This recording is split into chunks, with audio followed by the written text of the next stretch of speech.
Hello friends, कैसे हैं आप सब। आशा करता हूँ आप लोग बहुत बढ़िया होंगे और ट्रिग्नोमेट्री की हमारी सीरीज़ को एंजॉय कर रहे होंगे। लास्ट लेक्चर में हम लोगों ने 3A एंगल्स पे कुछ टी रेशियोज़ की बात की थी और साइन टैन कॉस के फॉर्मूले को डिस्कस किया था, उस पर कुछ प्रॉब्लम्स किया था। आज हम लोग मल्टीपल एंगल्स पे आते हैं। ठीक है, मल्टीपल आप लोग समझते हो जैसे समथिंग मल्टीपल, मतलब आप समझ रहे हो जैसे कि इवन इंटीजर मल्टीपल भी हो सकता है, रैशनल मल्टीपल भी हो सकता है, कैसा भी मल्टीपल हो सकता है जब आप सिर्फ मल्टीपल वर्ड यूज़ करते हो। ठीक है, तो यहाँ पे हम लोग मोस्टली किस मल्टीपल में इंटरेस्टेड होंगे आपको मैं पहले बता दूँ। हाफ एंगल और थ्राइस एंगल मल्टीपल पे हम लोग ज़्यादा इंटरेस्टेड होंगे। ठीक है, और आपको हम ये बता दें, जैसे हम लोगों ने ट्वाइस एंगल पढ़ा था सबसे पहले लास्ट लेक्चर में हम लोगों ने ट्वाइस एंगल वाले टी रेशियोज को पढ़ा था ट्वाइस एंगल पे। तो वहाँ के फार्मूले में अगर हम जैसे ट्वाइस ऑफ ए की जगह अगर हम लोग ए को चेंज कर देंगे और जो यहाँ पे ए था तो वो किस में चेंज हो जाएगा, क्योंकि हमने यहाँ हाफ किया तो इसका क्या हो जाएगा, हाफ। ठीक है, आप लोग समझ पा रहे हो। सिमिलरली जब हम लोग 3A एंगल जब पढ़ते थे तो अब अगर हम इसको 1/3 करेंगे तो ए हो जाएगा। तो यहाँ पर जो एंगल ए ओरिजिनल रहा होगा वो कितना हो जाएगा 1/3 करने पे, a/3। तो कुल मिला के हम लोग इन्हीं पे काम करेंगे। ठीक है, फिर से देखिए मैं रिपीट कर रहा हूँ, हम लोग इस लेक्चर में क्या करने वाले हैं। इस लेक्चर में हम लोग सम मल्टीपल एंगल्स के बारे में पढ़ेंगे। तो याद करिए लास्ट लेक्चर में हम लोगों ने 2A एंगल के बारे में पढ़ा था, 2A एंगल के टी रेशियोज। तो वहाँ पे जहाँ 2A आएगा उसको हम जो जैसे हाफ करेंगे तो हमारा एंगल क्या हो जाएगा, ए हो जाएगा। जहाँ जहाँ 2A, तो जहाँ पर ए आया होगा वहाँ पर तो उसका हाफ करने पे क्या हो जाएगा, a/2। तो यानी अब हमारे जो पूरा डिस्कशन है किस पे होने वाला है, ए और a/2 पे। इसी पे हम लोग फार्मूले को डिस्कस करेंगे। और एक चीज़ और बता दें, जो फार्मूले आप लोगों ने यहाँ पे डिस्कस कर रखे हैं सेम वो यहाँ पे अप्लाई हो जाएंगे, कोई फ़र्क नहीं पड़ेगा, क्योंकि आपने कोफिशिएंट के साथ क्या किया है, इक्वल बिहेवियर किया है, इक्वल बिहेवियर अपने शो किया है। So that same last lecture में हम लोगों ने थ्राइस एंगल की बात की थी। तो जैसे ही थ्राइस एंगल को आप 1/3 उसका कर दोगे, 1/3 करोगे तो कहाँ पर आप जाओगे, ए पर आ जाओगे। सिमिलरली जहाँ पर थ्राइस वाले एंगल पे जहाँ ए आया होगा उसका 1/3 करने पे क्या मिलेगा आपको, कौन सा एंगल मिलेगा, a/3। तो ये वाला जो पूरा जो डिस्कशन था लास्ट लेक्चर का वो किस में गेट कन्वर्टेड हो जाएगा, ए और a/3 वाले एंगल्स पे। ठीक है, यानी कि यहाँ के जो सेम फार्मूले थे वो फार्मूले ए और a/3 एंगल्स पे भी इक्वली अप्लाइड होंगे और सच होंगे, सही होंगे, गलत नहीं होंगे। ठीक है, ये डिस्कशन हम लोग करने जा रहे हैं और गौर से देखिएगा, आप लोग को मज़ा आएगा। ठीक है, तो ठीक है, चलिए तो आप लोग याद करिए 2A के कितने फार्मूले का मैंने पढ़ा था, साइन 2A पढ़ा था आप लोगों ने। मैं चलिए पैरेलली लिखा आपको दिखाता भी चलूँगा, आप लोग एक भी परेशान मत होइए। मैं आपको साइड में दिखाऊंगा इधर के और इधर के भी फार्मूले आपको दिखाता चलूँगा, आप लोगों को 1% का भी डाउट नहीं होने वाला। देखिए कॉस 2A का फार्मूला आप लोगों ने पढ़ रखा है, कॉस स्क्वायर ए माइनस साइन स्क्वायर ए। और क्या पढ़ा था, 1 - 2 साइन स्क्वायर ए। और क्या पढ़ा था, 2 कॉस स्क्वायर ए माइनस 1।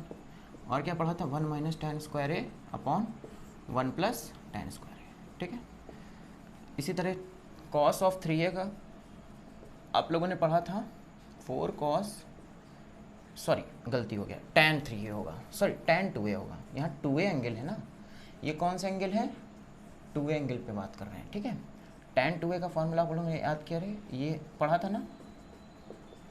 ठीक है, चलिए अब हम लोग अपना पूरा ये जो डिस्कशन है इसको कहाँ शिफ्ट कर रहे हैं, a/2 पे। तो यानी हम इस एंगल को हाफ करेंगे तो यहाँ क्या हो जाएगा, साइन ऑफ ए। इसको जैसे ही आप 2 हाफ करोगे तो 2A का a हो जाएगा, तो a का क्या हो जाएगा, a/2। यानी ये फार्मूला हो जाएगा 2 sin a/2 into cos a/2। देखते चलिए, जहाँ जहाँ 2A है वहाँ पर आपको a करना, जहाँ a है वहाँ a/2 करना है, बस एक कंसेप्ट आप याद रखिए। तो ये हो जाएगा कॉस a का फार्मूला हो जाएगा, बहुत आसान है अगर आप समझ गए हैं।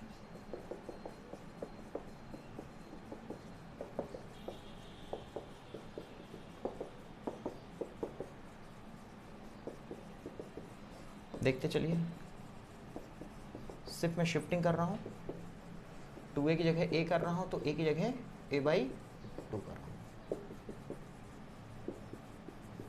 अगर मैं इन सबको सेपरेटली लिखता तो भले आपको दिक्कत होती, लेकिन इनको मैंने इसी के पैरेलली लिखा है तो आप लोग को शायद दिक्कत नहीं हो रही, क्योंकि आप ये भली प्रकार से पढ़ चुके हो।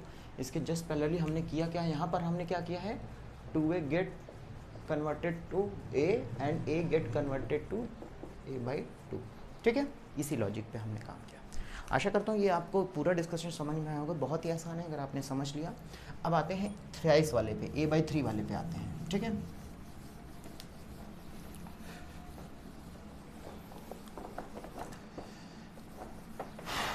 उम्मीद करते हैं आप लोग समझ रहे होंगे। अब 3A वाले जितने एंगल आप लोग जानते हो उनको लिख के आपको आपकी क्या करना होगा, थ्राइस करना होगा, ठीक है। तो देखिए आप लोगों ने पढ़ा था साइन 3a, क्या पढ़ा था, 3 sine a minus 4 sine cube a। Similarly cos 3a क्या पढ़ा था, 4 cos cube a minus 3 cos a। tan of 3a क्या पढ़ा था, 1 minus 3 tan a minus tan cube a upon 1 minus 3 tan square a, यही पढ़ा था, ठीक है। सेम यही फार्मूला पढ़ा था। तो ये फार्मूला कहाँ से आपका देखिए 3a एंगल क्या होगा, गेट कन्वर्टेड टू 1/3 यानी a पे जाएगा। तो a वाला एंगल कहाँ जाएगा, a/3 पे, क्योंकि आप क्या ले रहे हो, 1/3 ले रहे हो ना, ठीक है। ठीक है, तो ये क्या हो जाएगा आपका साइन a, फार्मूला हो जाएगा 3 sign a/3 minus 4 sine cube a/3, ठीक है। ये फार्मूला क्या हो जाएगा, कॉस a का फार्मूला हो जाएगा 4 cos cube a/3 minus 3 cos a/3। tan 3a का फार्मूला क्या हो जाएगा, सॉरी tan 3a का tan a के टर्म में क्या हो जाएगा, a/3 minus tan cube a/3 upon 1 minus 3 tan square a/3, ठीक है। आशा करता हूँ आप लोग को समझ में आ रहा होगा, बहुत ही आसान है। इसी के बेस पे अब हम लोग क्वेश्चन थोड़ा कर लेते तो थोड़ा हम लोग का माइंड और ओपन हो जाएगा, ठीक है। चलें, ठीक है, बहुत ही आसान है। अब हम लोग ट्रिग्नोमेट्री का जो बेसिक है उसको एकदम एंड पे चल रहे हैं कह सकते हैं आप। इसके बाद हम लोग आइडेंटिटीज़ पढ़ेंगे, 3 एंगल्स पे भी आइडेंटिटीज़ है, उसके बाद इक्वेशन है, properties of triangle, so many topics are covered in this series. Now first question is हमको प्रूफ करना है tan of 45 minus a upon 2 की value cos a upon 1 plus sine a। चलिए हम RHS से चलते हैं, कुछ लोग LHS से भी चलते हैं RHS की तरफ, हम RHS से चलते हैं। ध्यान से देखिएगा, cos a upon 1 plus sine a, यही है cos a का फार्मूला अभी याद करिए, सबसे पहला वाला cos square a/2 minus sine square a/2, ये टॉइस वाले एंगल का है। और देखिए इस 1 को मैं लिख सकता हूँ cos square a/2 plus sine square a/2।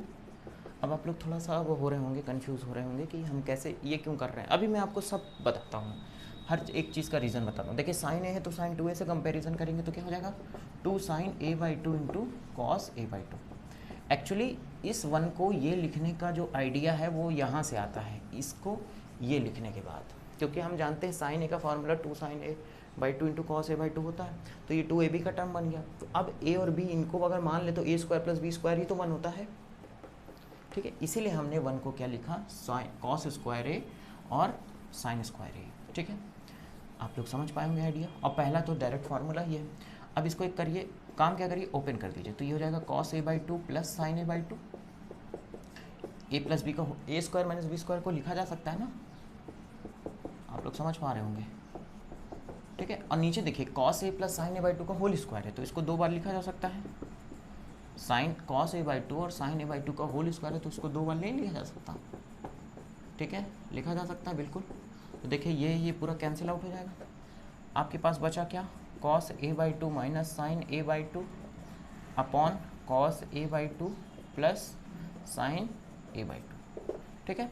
क्या करिए अब यहाँ पे dividing by cos a/2, cos a/2 से ऊपर नीचे डिवाइड करिए तो क्या हो जाएगा, 1 माइनस, देखिए sign a/2 upon cos a/2 हो जाएगा, ये हो जाएगा 1 plus sine a/2 upon cos a/2 हो जाएगा, ठीक है।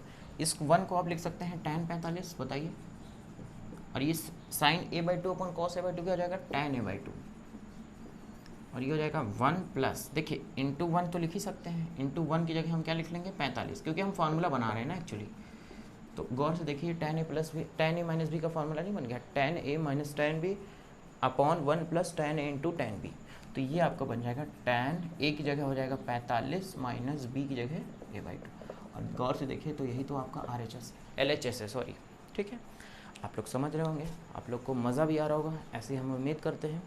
ऐसे ही लेक्चर्स को देखने के लिए हमारे साथ जुड़े रहिए और मिलते हैं फिर किसी नेक्स्ट इन्फॉर्मेटिव लेक्चर में। जय हिंद।